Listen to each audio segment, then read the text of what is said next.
The Hyatt Hotel Group has announced that so-called hate groups will no longer be allowed to host conferences in Hyatt Hotels, and the Huffington Post is ecstatic. HuffPost, it said, was the first to report on the Hyatt Regency's decision to host Act for America, which the Southern Poverty Law Center has designated a hate group. And now the Huffington Post's veteran pro-jihad smear merchant, Christopher Mathias, is spiking the football. Mathias is pleased that the Hyatt Hotel chain has announced that it will no longer host groups that oppose jihad terror. Now, you might say, wait a minute, Spencer, at this point, Hyatt said they were going to stop hosting hate groups, not groups that oppose jihad terror. Indeed, but why has the Southern Poverty Law Center, the SPLC, designated Act for America, as well as Jihad Watch and other groups that oppose jihad terror, a hate group in the first place? Mathias sums it up with his usual vicious arrogance and tendentiousness.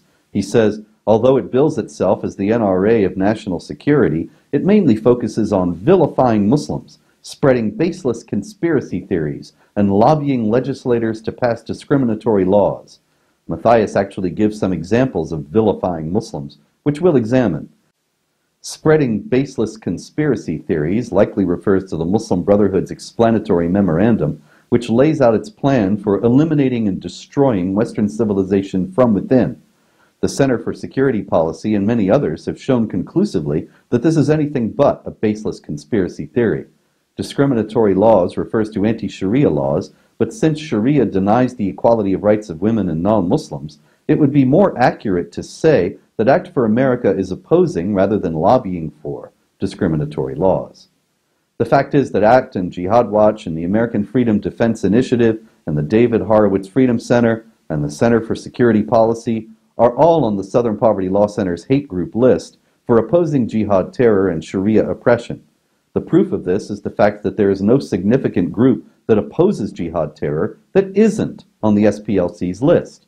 In other words, they don't identify some supposedly reasonable response to the jihad threat and then claim that ACT and AFDI and Jihad Watch and the rest have gone beyond reasonable bounds. Instead, they stigmatize and demonize anyone and everyone who dares mount the slightest and most tepid opposition to the global jihad as a hate group and is anti-Muslim, another smear. Was it anti-German to oppose the Nazis? And there are, meanwhile, no Islamic jihad groups on the SPLC's hate group list, no terror-tied Islamic charities, nothing. Mathias claims that Brigitte Gabriel, Act for America's founder, has repeatedly made bigoted comments about Muslims. She has stated incorrectly that practicing Muslims who believe in the teachings of the Quran cannot be loyal citizens of the United States of America. Incorrectly, the Imam Mathias assures us, but on what basis he does not say. The Quran says to beat a disobedient woman, that's chapter 4, verse 34, that a woman's testimony is worth half that of a man, that's chapter 2, verse 282, to be ruthless to unbelievers, that's chapter 48, verse 29, to behead unbelievers, that's chapter 47, verse 4, and to make war against the people of the book, that is, Jews and Christians and a few other groups, until they pay a special tax and submit to Islamic hegemony, that's chapter 9, verse 29. There's much more of this in the Quran, but even on the basis of those passages, there is a problem between the Quran and the Constitution. Mathias and his cohorts have never addressed this. Instead, they've waved it all away, defaming those who point it out as Islamophobic. Mathias also claims that Gabriel has said that Muslims are a natural threat to civilized people of the world, particularly Western society.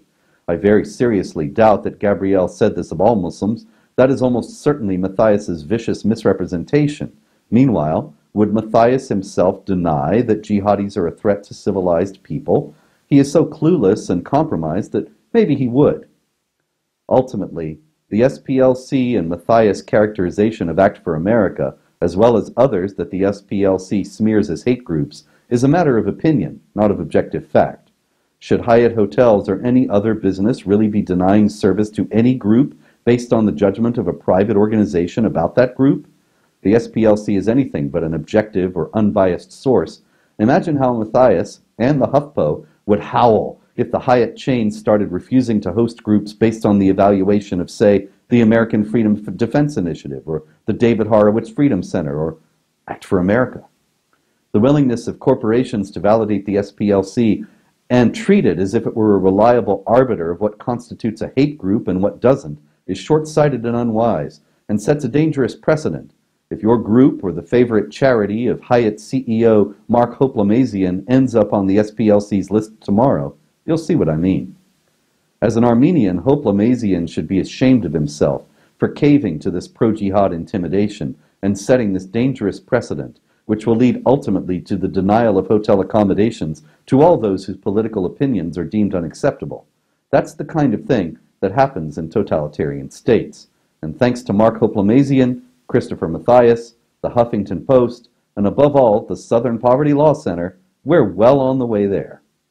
I'm sure Hoplamazian and the Hyatt brass will be glad to hear that I will never stay at a Hyatt again as long as this totalitarian policy is in place, and will recommend to everyone I know that they should boycott the Hyatt chain. They don't want people who've been smeared by the SPLC around? That's very easy to arrange. I'm Robert Spencer, Shillman Fellow for the David Horowitz Freedom Center and Director of Jihad Watch. This video has been brought to you by the Center for Security Policy.